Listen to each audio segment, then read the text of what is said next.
Alrighty, so I am here with my buddy from college, David Johansen. He is a fountain of wisdom, they call him. David, how's it going, bro? I'm never going to escape that nickname, am I? It's good to see you, No, Noah. no, It's no, good no. to be here.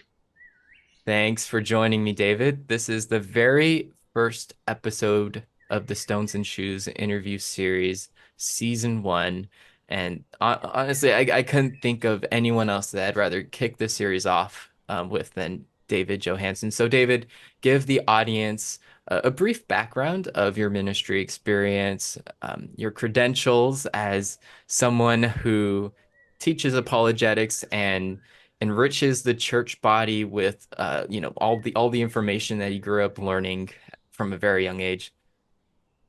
Well, that's the funny thing. Whenever I give any kind of talk, that's always what I start out by doing is I like to say I open all my speeches by shooting my credibility in the foot because I don't really have, in a formal sense, a lot of credibility, slowly growing over time. But yeah, so I grew up in the Christian church, Christian family, not really anything dramatic there.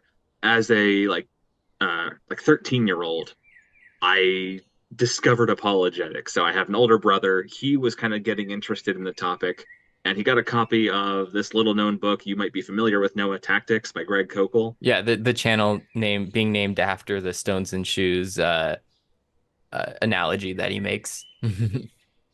So me being the wide-eyed younger brother wanting to be into everything my brother is into, just kind of picked it up and started reading and really got hooked. And well, 15 years later, things haven't really slowed down from there. So in high school, I was doing speech and debate, and so I started doing speeches on things like apologetics topics and kind of Mm, trying to instill the importance of this topic. I just kept on reading, kept on going to conferences like the Reality Conference in Orange County every year, uh, things along those lines. Any opportunity where there's a well-known theologian or apologist that I can get to, I'm gonna take that opportunity. So yeah, as an adult, I started getting a little bit more involved in like volunteer ministries. And in college, mm, I went to same school as Noah did, got involved in crew, was leading Bible studies, started leading an apologetic study there. And mm, it was kind of just an experiment. Like, could this even work? It seemed to go pretty well, but mind you, this was also during COVID when everything was on Zoom. So it was like, that was mhm, neat. I don't know if we're going to do this again. While later, Noah shows up and we really hit it off. And it's like, hey, we should bring that back. We should do that again. So that was kind of how our collaboration started, was doing that together. mhm, On the side for the last 6 years almost, I've been part of a ministry called Tent Making Christianity, which is a podcast and a website. So we've been podcasting for about 6 years now with weekly episodes, usually two episodes per week. So we've got over 500 episodes at this point on all range of topics or related to Christianity, worldview, apologetics, theology, cultures, that whole side of things. So a lot of experience there. I've been doing a lot more work through my local church on this issue as well. So I've given some individual like 30, 60-minute talks. I've spoken for crew a few times at the local university and have led an apologetics class also at my church, like a 4-week course going through the basics of the material. mhm. And as of very recently, I became a adjunct faculty member at Hope International University. So I'm going to be teaching theology courses there in about a week or so here. So yeah, that's kind of like the basic overview of how I've sort of taken a very small amount of just there's not a lot there formally, but I've just been very passionate about this subject for a long time, taking in whatever I can, constantly reading, constantly listening to podcasts, going to conferences, whatever I can find, pretty much. Mhm. Great, thank you for that, David. So this leads us to the topic for today. We're discussing why we believe Christianity is true, and we're presenting this thing that I like to coin the term the funnel model. That will make sense soon. David was asking me about that before we started filming, so I will briefly share what that is before we start. But before we even start that, I think something we need to cover is why should we care about Christianity being true in the first place? And what are the repercussions of Christianity being true if it were to be true? As C.S. Lewis famously is quoted as to saying, Christianity, if false, is of no significance. then if true, of infinite importance. The only thing it cannot be is moderately important. Nearly a third of the world population, uh, at least, in terms of what the data says, they are affiliated with the Christian faith. Whether or not it is actually a third of the world, or maybe a bit less, maybe it's 20%, maybe it's 15%, but that's beside the point. A major chunk of our population are professing believers in Christ and are a part of the Christian church or Catholic church. So, with all that being said, why care in the first place? That it's a really important question, right? Like I remember when I first showed up to university, I was expecting to find a more kind of hostile environment, and what I found wasn't that everyone hated Christianity and higher education. What I found is so many people just did not care. They Hmm. didn't care if this was right or wrong, true or false. It was just kind of not part of their Just lives. apathetic altogether. Yeah, Yeah. apathy really kind of was the name of the Hmm. game that I found. And you can probably speak to that much more than I can from Hmm. your much more hands-on direct campus ministry experience. But Oh, sure. Hmm. why should I care about Christianity being true? Hmm. I mean, think about what statements we are making about the world. We are claiming that there is a God, that there is a creator of everything. Not only that he made the world, made creation, made us, but that he then revealed himself to us in various ways, and that there is a specific means by which you can connect with that God, learn from him, and I mean, to even go there, what does this then say about your eternal life, your afterlife? Because there are things that are said about that as well. So, if this is true, there is a lot of information, a lot of really important things about just the way the world works and how we see the world that we need to understand. If this is not true, if this is just nothing more than kind of a useful system that's gotten us some nice things throughout history, maybe also caused some issues, we're not really losing anything by getting rid of it. Like it's just a philosophical idea that we could replace with something else that maybe we like a little bit more of our own creation. But if this is true, everything, literally everything in our lives changes. Hmm. So, with that being said, that would convey that we at least should explore the truth claims of Christianity and test the validity of those truth claims, regardless of our preconceptions of Christianity, because if it's true, those are some major ramifications. Is that what I'm hearing from you, David? Absolutely. Even if you're not Hmm. in a point where you are wanting to seek out a religion, even if you're not at a point where you're they're going through a tough time and you want to find some answers, even if this is purely just a curiosity, that's a pretty important curiosity. These are the biggest questions in life. You know, what is the meaning of life, right? Christianity has an answer for that. If Christianity is true, the big questions that philosophers and gurus and scholars have been Hmm. wrestling with for millennia now, they find their answers in a pretty tangible way. So yeah, Hmm. maybe you're not ready to Hmm. sign your name on the list. Maybe you're not ready to give your life to Jesus.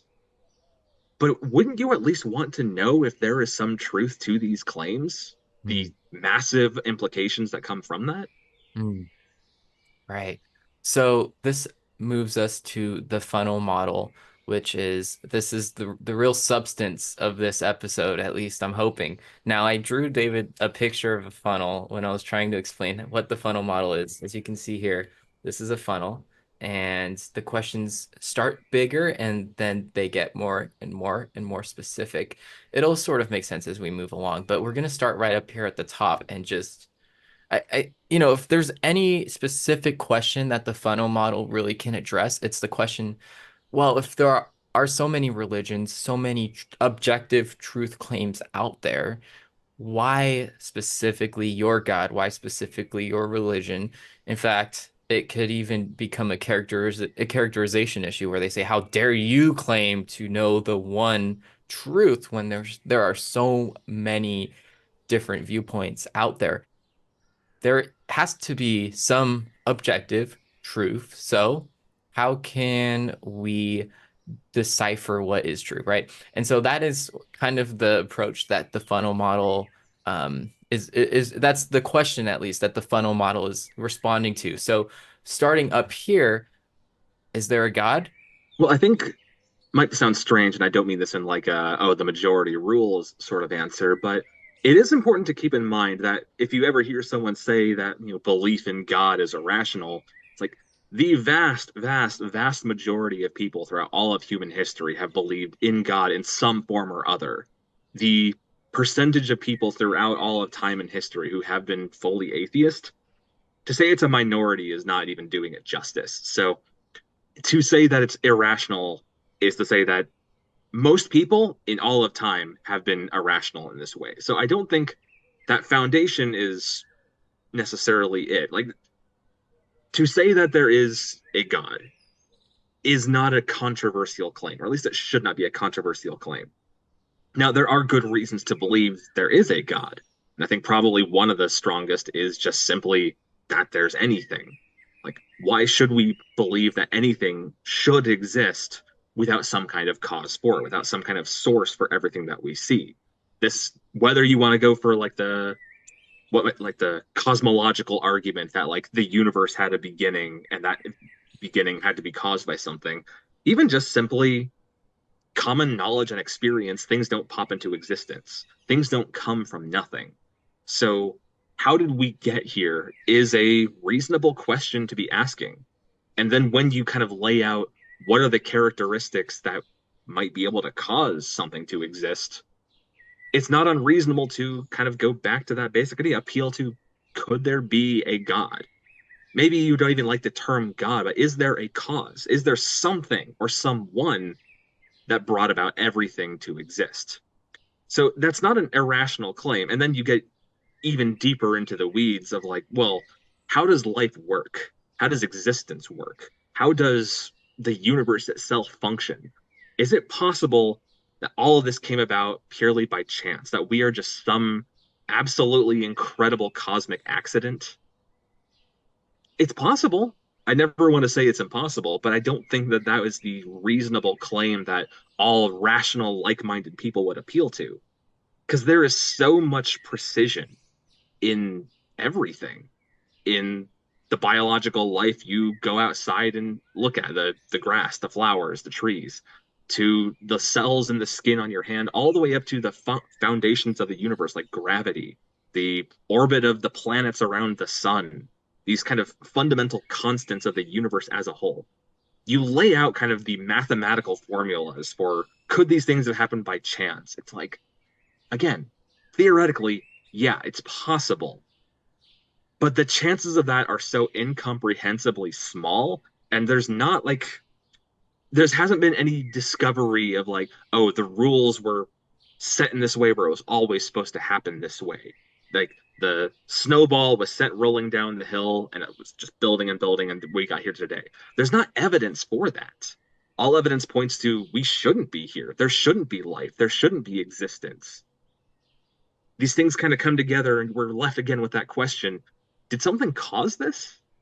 It certainly seems that way. It doesn't really make a lot of sense without some kind of cause. Hmm. So then we're left with what would that cause be? Hmm. Yeah, and even in the instance where theoretically there is a naturalistic explanation as to how everything is this way, I would I'd at least mention that typically a process is described in how things came about naturalistically, but that process in of itself is a very intelligent process, yet trying to be presented as a mindless process, right? And so if Big Bang cosmology is correct, and obviously that is the most most popular view that there is, then the cause of the universe would have to be a few things for sure. It'd have to be spaceless, it'd have to be timeless, it'd have to be immaterial, it'd have to be powerful, it'd have to be intelligent, as we discussed. So from there, is there anything you'd like to contribute to that? I mean, I think it's just kind of important to frame it in kind of the way we're talking about this. When a lot of people ask the question, does God exist? they're picturing the big bearded man in the sky looking down on Earth from space somewhere, throwing lightning bolts at people that, displease him in some way. And that's not the God that you or I believe in either. What Mm, we are talking about here is not some kind of cartoony mm, caricature built up by our culture. We're talking about these kind of fundamental aspects of existence itself, of life, space, time, and just kind of taking it a step back. And even to what you said a minute ago of like these kind of gradual processes where things seem to be kind of orderly. You don't usually get a chaotic random system that brings about more mm, intelligent information and order. But even if you did, what then started that process? Because, like, I use the analogy of the snowball rolling down the hill, right? If there is no God, you have no snowball, you have no hill. There's just nothing there. Something needed to, even if you believe in a system like an evolutionary biology or some other kind of big bang cosmology to kind of like get you from A to B, you need something to get you to A in the first place. mm, And a lot of naturalistic explanations just how do we start things moving in the first place? It doesn't have a good answer to that question. mm. Now we've kind of moved down in the funnel a bit, so now, we're kind of inching closer as to why specifically Christianity. We've described this intelligent agent that is behind the universe, that is responsible for all this. But what more can we know about this being? Is he personal?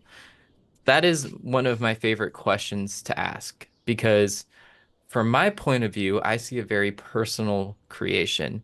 And as far as I'm concerned, I think this is how Frank Turek would articulate it. Impersonal forces can't make choices.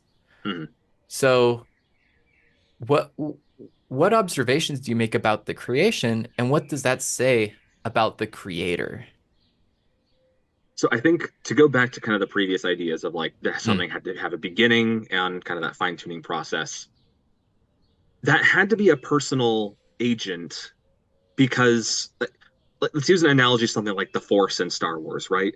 This mm, is like kind of a more Eastern mystical idea of like there is a energy force that people can tap into and wield in some way, but it doesn't have a mind or a will, as much as we might say the will of the Force.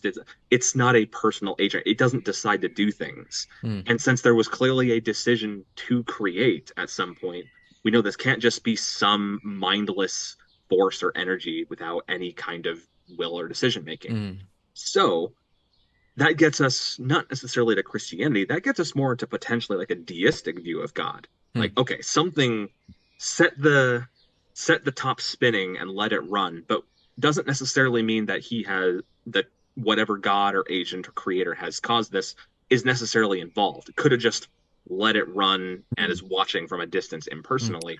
So something intentionally did this. So then it becomes a question of was that a one-time thing and now whatever this intelligent designer intentional being did it stay involved? mm. Okay. That's where we make the jump from like a deistic view of like some distant god that is watching from a distance not involved. That's how we start getting to how has God potentially revealed himself in this world, in this universe. And that's where we need to look at the specific claims of beliefs about Christianity, Islam, Judaism, whatever else you want to go for. Are there specific claims being made by these different groups that claim that some kind of divine being has been revealed to them? And what can you know about that? Mm, So it's how has whatever creator we are looking for revealed themselves in creation. mm. So that begs the question, if this God is personal, if he intentionally brought us into existence, how would he reveal himself to mankind? And what would, if this God is personal, then might you ask, what would be the most personal way of this God to reveal himself to us? It's funny, like this probably sounds like a bit of a leading question towards Christianity, right? Like, okay, well, of course, we're going to say God revealed himself through becoming a man through Jesus. Mm, I will say, I think it's fair to think that most people wouldn't take that approach. Like, If I was God and I was like going along these steps trying to reveal the system, I wouldn't have thought to do it in the way that we believe God did through Jesus, of becoming a person in this kind of small, meek backwater area of the world where it's like you and I would probably think, yeah, send someone, have them become the president, have them become a king, a world ruler, have them make a huge like political and social impact. And that's what the expectation was by the Jewish people too. They were expecting a Messiah and they were expecting a ruler to come in and free them from the Roman people. So when Jesus shows up and is kind of a little bit more low key, kind of starting small, gathering a small group of ragtag followers, you wouldn't expect this to have a huge impact. You wouldn't expect this to be the approach that a creator of the universe would take to reveal himself on the surface.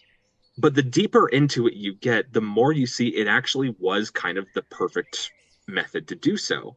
For one, we think about the timing. A lot of people complain about, like, oh, if Jesus was God, why didn't he come when we had cameras and video recording so we could like get better documentation of this? Why didn't he come earlier so that more people could be saved? There wasn't this large, few thousands of years where people didn't know about Jesus. The thing is, the point at which Jesus comes on the scene in history is oddly specific. Like we have a build up to Jesus throughout history beforehand, things like prophecies, things like even development of society with things like written language, movable roads to get people around quickly. All of these things in the world were clearly building up to something. Then Jesus comes on the scene and everything kind of explodes from there. Things keep on going, and I mean, the population numbers start to skyrocket pretty quickly. So, way more people are post Jesus than pre Jesus. Civilization develops rapidly through things like education, medicine, culture, arts, all these areas that radically influenced by whoever this guy Jesus was.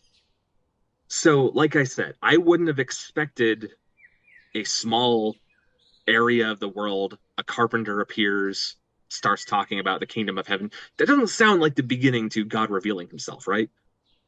But when you look at the individual pieces and start looking at the specific claims he made and the alleged miracles he performed, the picture starts to get a little bit clearer and really does, to kind of tie back to your original question, become a very personal story. This is a really great way for us to not only get a picture of what God has done, but who God is in a way that never was made clear either in the Old Testament or really any other religion, because it really is that personable. Hmm. So it seems like we've moved down the funnel close to pretty much the bottom now. And what it sounds like is what separates, at the very least, Christianity from the other monotheistic religions is Jesus. So that then leads me to ask you, what historical evidence supports the ministry of Jesus? Yes, the ministry is important because that is God teaching us how to live, essentially, how we ought to live. But the death slash crucifixion and resurrection of Jesus, what historical evidence do we have that this wandering preacher died by crucifixion and rose from the dead and was seen as bodily, physically resurrected by his followers? How do we even know that's true to begin with? Right, because we're coming at this from a couple thousand years later, right? Where stories Hmm. around Jesus and Christianity in general are kind of old hat by now. It doesn't really sound as dramatic or radical to us in this kind of Western society that is pretty heavily influenced by Christianity. But we need to kind of again go back to what are the claims being made, because I think a lot of people assume, oh, these were just some magical fairy tales created by a dominant power at the time to control people. And you can see why that makes sense, because we do see that happening in other parts of history.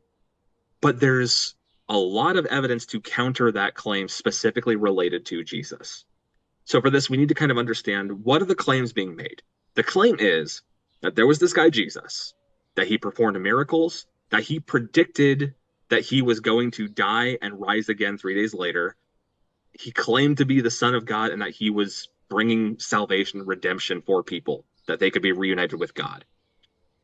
Then he does those. Then he actually does die and rises again 3 days later. So that he seemingly like has that validation. Like, okay,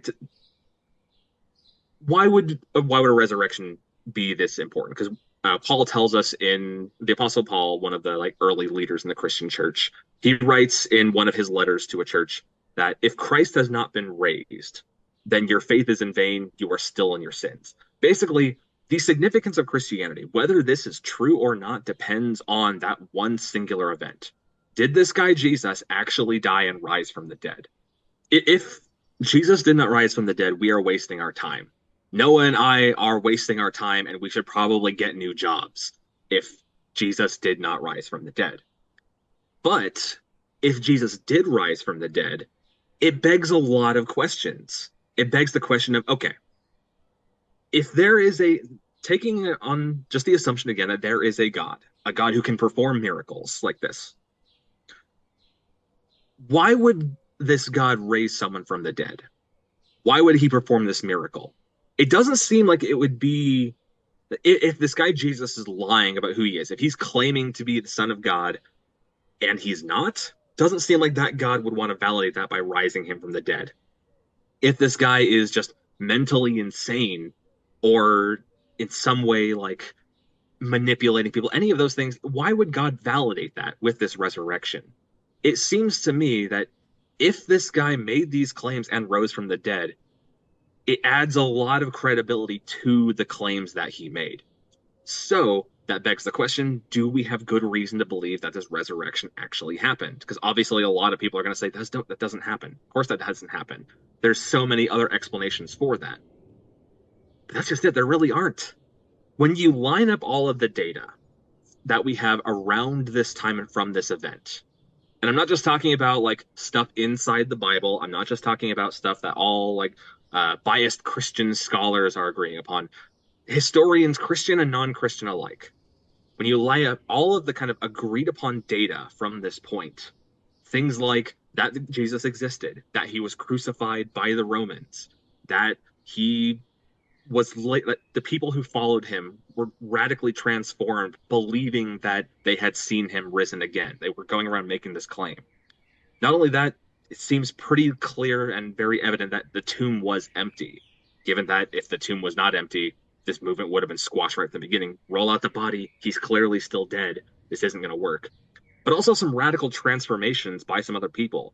Jesus' brother James, half brother James, was a skeptic. We see that in the Gospels even. And yet he is suddenly, we're told he had some kind of appearance with the risen Jesus and is now one of the most prominent leaders in the early Christian church.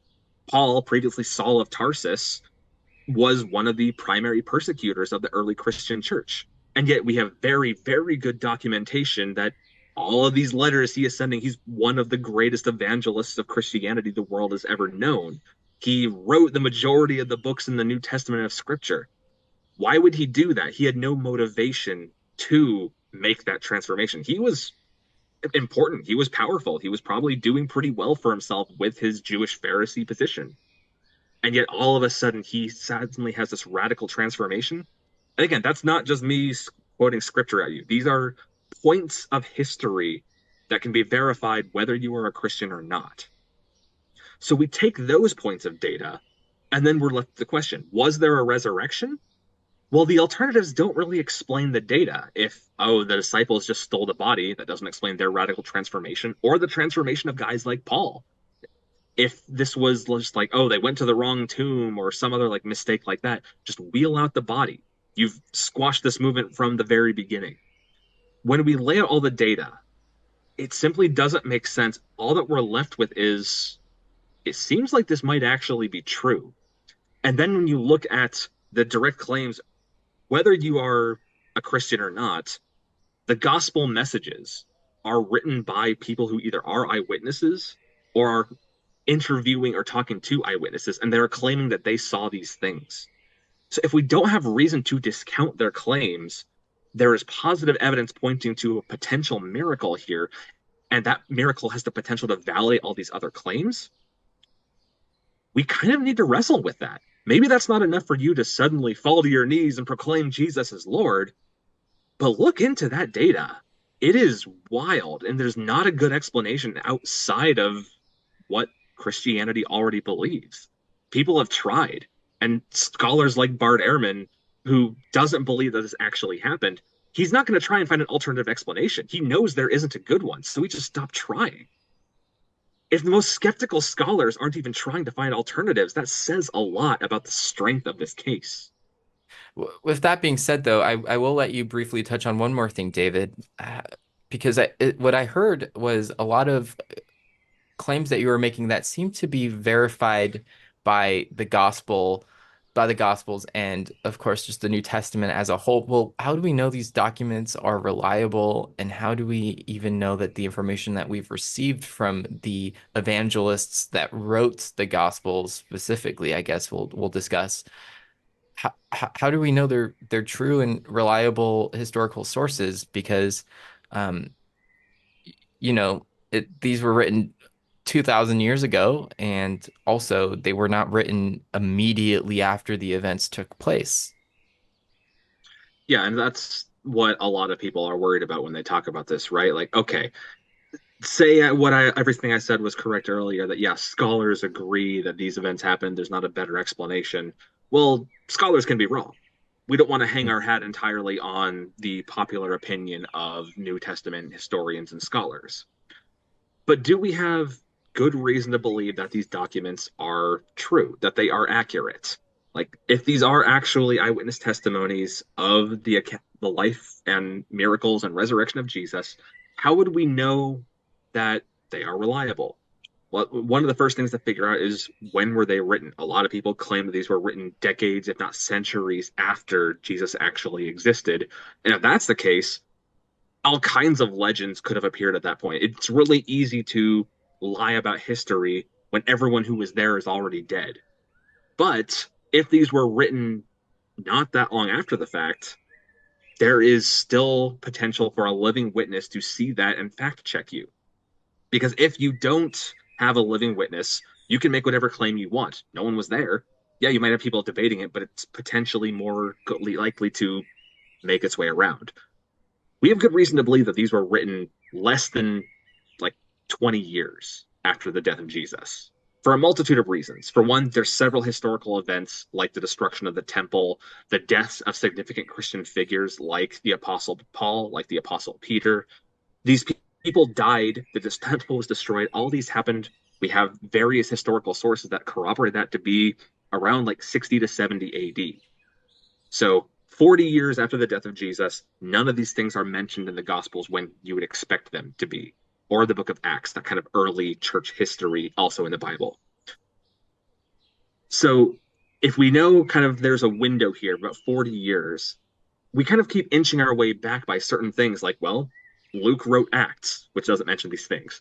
Luke wrote the Gospel of Luke before he wrote the book of Acts. Luke came after the Gospels of Mark and Matthew, seemingly.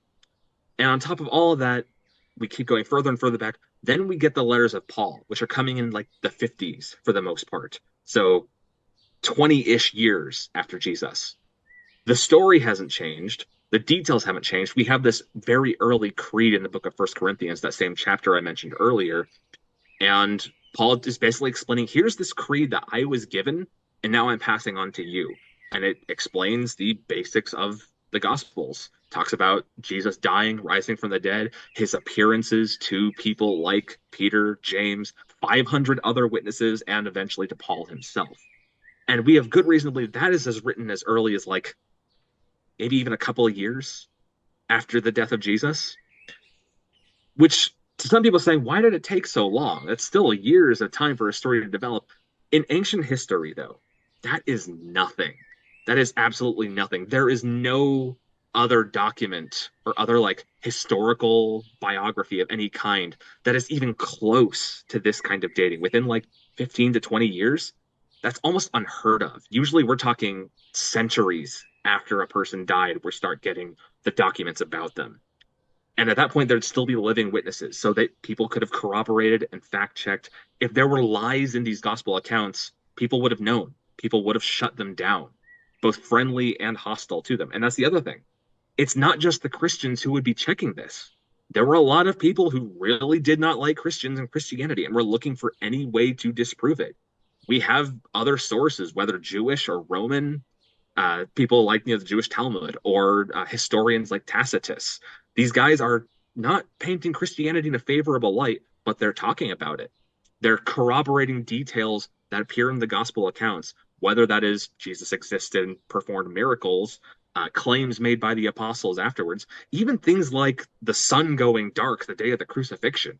There's just strange things you wouldn't expect that happen to be corroborated by other historical sources that ultimately leaves us with no real alternative conclusion that these are reliable. And you can check that they haven't changed. You can follow the writings over the centuries.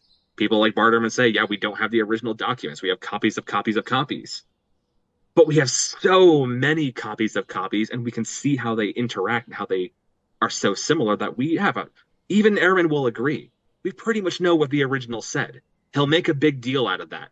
But when push comes to shove, any change that we are aware of was pretty easy to find because we have Mm, so many copies. mm, We have great confidence these documents were not changed, they were written early, they were corroborated. It passes every test of a reliable historical document. And if it's a reliable historical document, we need to take it seriously. Again, you might not be ready to become a Christian on that alone, but this is worth considering. It's worth looking into. I think you'll be mm, surprised at how much is there. mm, Like, if you don't trust the Gospels, there's all these people who kind of came after those writers. They were trained by this mm, person, they were trained by this person. We have their writings, and they match the writings of the Gospels. So if you're going to say that this was some late legend developed centuries later by the church, you not only need to account for how the Gospel got there, you need to account for how all of these other people wrote the exact same things in the mm, coming years. mm, It's a very tall order to make the claim that these Gospel messages were distorted over time. mm, mm, It's easy for this to purely be an academic exercise, right? Like, oh, it's interesting to study the history and philosophy and kind of come up with the what if scenarios. mm, But at the end of the day, if this is true, it does mean a radical change in my life. If there mm, actually was a guy who claimed to be the Son of God, God Himself, and he died and rose from the dead so that I could be reunited with God. If Christianity is true, that means there is a God who wants to be a part of my life and has made a way for that to happen.